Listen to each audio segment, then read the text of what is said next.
Ini ang Veritas Legaspi, Radyo Asin TV, Katiwala sa Katotohanan. Good morning mga katiwala.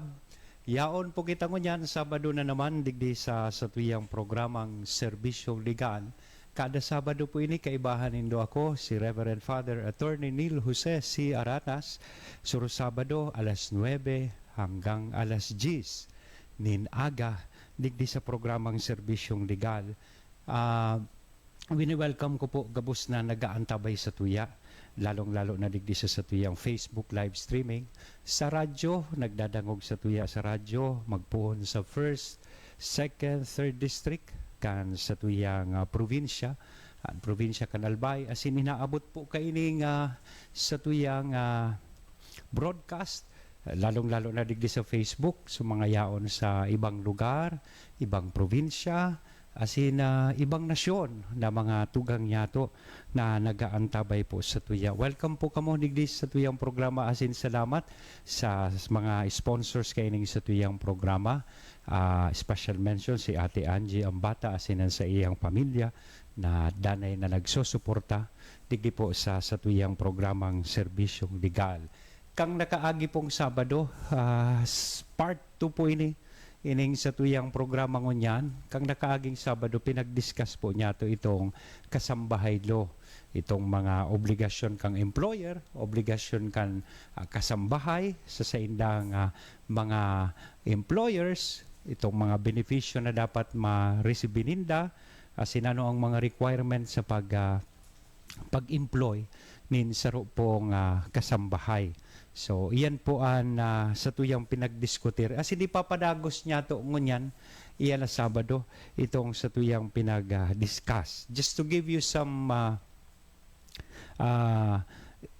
background, kang last Saturday po, sa tuya po na napundo kita duman sa topic sa pag-discuss ta kay itong mga benepisyo kisarong kasambahay na dapat pong itaokan sa iyang amo. Ansaro kayan, subuwan ng sweldo na di bababa sa minimum wage, and itong pinag-aaputang 5 days na service incentive leave na with pay, leave with pay, 5 days leave with pay, and 13th month pay.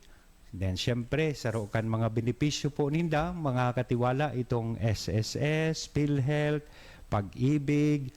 Then, syempre, itong everyday, they should have at least or 8 hours na pahingalo. And every week, entitled man po sinda for a 24 hours complete na day off. And pinag-discuss naman po, mga katiwala, kang nakaaging Sabado, itong mga pribilehiyo at karapatan ng isang kasambahay. Ang mga ano ini? Not maayos at patas na pakikitungo. So, sabi ko nga ni Kasubago, respectful environment. So, tigtatawan man sila ng treatment, tamang tratamiento. Dahil ibig sabihin na kasambahay sinda, we should treat them na may diskriminasyon, na sa daing respeto. So, saro po iyan kan sa indang karapatan man na maayos at patas na pakikitungo. Lalong-lalo na hali sa indang amo, asin hali man sa indang mga kairiba pang ibang kasambahay. Then, syempre, saro pa po kaya itong board and lodging. Yan, dyan siya mag-i-star sa indong harong. And so, kung dyan mag-i-star, dapat tigwaman na sa diring kwarto, asin may karapatan man na inaapod niya itong privacy. Igwaman siyang privacy. So, and atensyong medikal. So, kay puhan, itauman po ini. Saro ini kan sa indaman na pribilehiyo, asin karapatan bilang mga kasambahay. And access sa mga pasilidad, pangkomunikasyon. Yan. So, importante ini. So, di pwede na pagbawalan mo. Although, siguro, i-regulate. Baka, dahil na nakakatrabaho, sige na sana ang Facebook, sige na sana ang cellphone, o baka sige na sana ang Netflix, o sa cellphone, o dahil na nakakagibukan sa iyang trabaho. Kaya, ang importante, saro man kan sa inda pong dapat i-enjoy itong access sa mga pasilidad pangkomunikasyon. Tarama ng password kang wifi nindo. Tanganing na nakaka-enjoy man sa indong mga kasambahay. Although, ang saro kan mga dapat man yato dingding tungkusan, iyo po na dapat i-regulate man giraray. May oras na nakan paggamit, baka bilog na aldaw, yaong kamo sa trabaho, daray ka mo, dahil na nakalaba, dahil na nakaluto, dahil kang pagpara-cellphone na sana. Then, syempre, saro pa po kayan, ining oportunidad sa edukasyon at pagsasanay. Yan. Na, dawa nga ni sinda kasambahay, magkaigwa manggiraray oportunidad na makatapos sa pag-adal. And syempre, sabi ta kasubago, karapatang magkaroon ng kopya ng kontrata. Yan. Ta sabi ta dapat ining sa indong employment, yaon napapalaman po dapat sa sarong kontrata. And dapat igwaman po ning kopya sa tuyang mga kasambahay ka ining kontrata. And karapatang makakuha ng Certificate of Employment. So, halimbawa, may saro siyang engaged-an, tiglaugan, na sinaghagad sa Indonin Certificate of Employment, nagpapatutuo na sa inda siya, employed sa imo, sinaging empleyado mo, o hanggang ngunyan, empleyado mo pa siya, so kaipuhan na matawan, karapatan man po ninda na matawan sila kaining Certificate of Employment. And syempre, kalayaan ng paggastos sa sweldo ng walang paghadlang ng employer. Yan. So, sweldo niya ito, sa iya po ito. So, bako sa employer, dahil kung una ngayon itatago ko ini una para sa imo, tapos dahil man na itinao later on. So, dipisil yan ng mga siring na arrangement. So, monthly, part kaining kontrata, nakalaag po digdi kung anong aldaw, anong petsa, itatao sa inda, sa inda pong, sa indang sweldo. So, as in, may karapatan sinda, may freedom sinda na gastuson ini, sweldo ninda ini, na daing interference coming from the employer. Now, kasubago nasambit ko po sa Indo, guraano ba ang pigaapod niya tong minimum wage? Tasabi sa law, kaining kasambahay law, ang kasambahay day dapat mag-sweldo below minimum wage. So, pera ba ang minimum wage? Sa National Capital Region po, kaya ito, ang aram ko po is 2,500 sa National Capital Region. And cities and first-class municipalities, 2,000 monthly. And other municipalities, 1,500. Pero ngunyan, igwa na po inini na paglangkaw na ginibo po ang dole sa paagi kang itong inaapod niya itong Regional Tripartite Wages and Productivity Board, RTWPB, na igwasindang adjustment ng ginibo digdi. Ang aram ko po as of now sa NCR, 5,000 pesos na ang minimum wage kan sarong kasambahay. Then may 4-5 sa other cities and first-class municipalities and other siguro nasa 4,000 or 3,500. So every year tiga adjust, nagkakaigwanin adjustment ining lalong-lalo na sa minimum wage ining regional tripartite wages and productivity board. Permininda ining piga-adalan ang manunungod kay ining minimum wage. And usually nakikipag-coordinate po ini sa TESDA sa pag-adal, pagsuri, kan pasweldo sa mga kasambahay base sa antas ng kaalaman at kakayahan.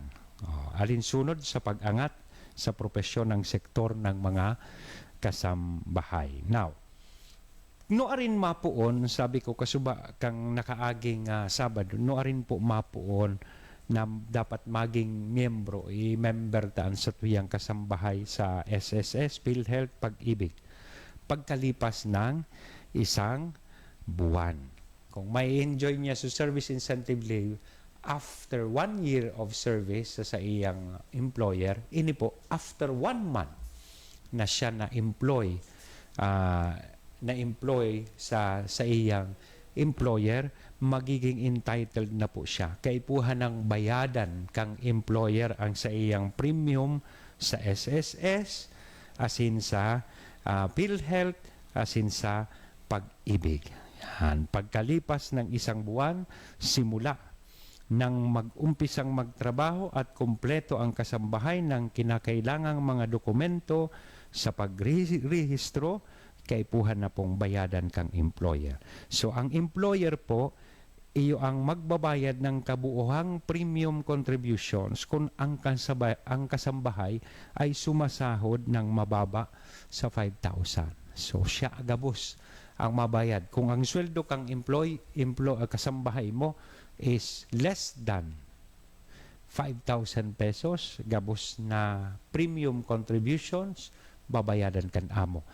Pag more than 5,000 ang sweldo kan sa imong kasambahay, then sa kadyan magkakaigwanin employees share an sa indong kasambahay. So, maghahati or proportionate sharing sa bayad ng premium contributions ang employer at kasambahay kung siya ay sumisweldo ng 5,000 or higit pa. Yan. Or higit pa. So, paano dapat swelduhan ang kasambahay? Paano mo babayadan? Sabi ko man kang nakaaging Sabado, pinag-discuss na po ini na dapat susog sa lay, babayadan sinda sa paagi ning kwarta. Ang bayadan ng pera dapat cash. Isang beses kada buwan. Pero they usually agree kung once a month sana, minsan may pangangaipo po baga. Ang iba, 15-30. So, quincenas and quincenas or bulanan. Petsa 15, petsa 30, then bulanan. Yan. Ang employer ba ay maaaring magbayad kahit sa anong paraan maliban sa pera?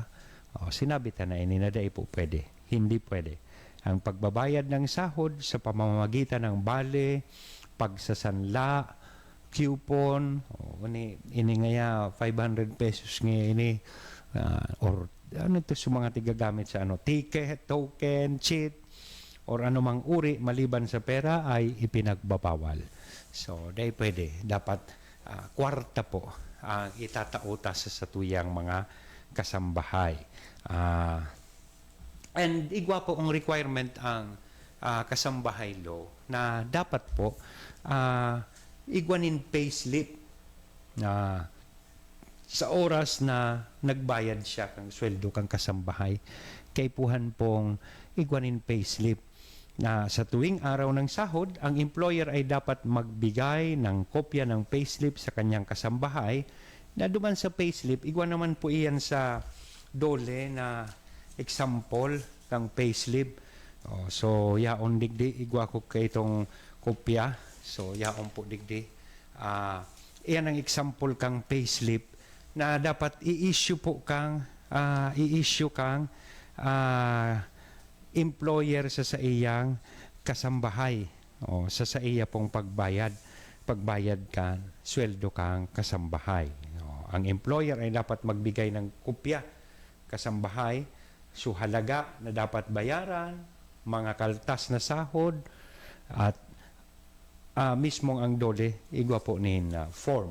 Kaya yan, na pigpahiling ko sa indo kasubago.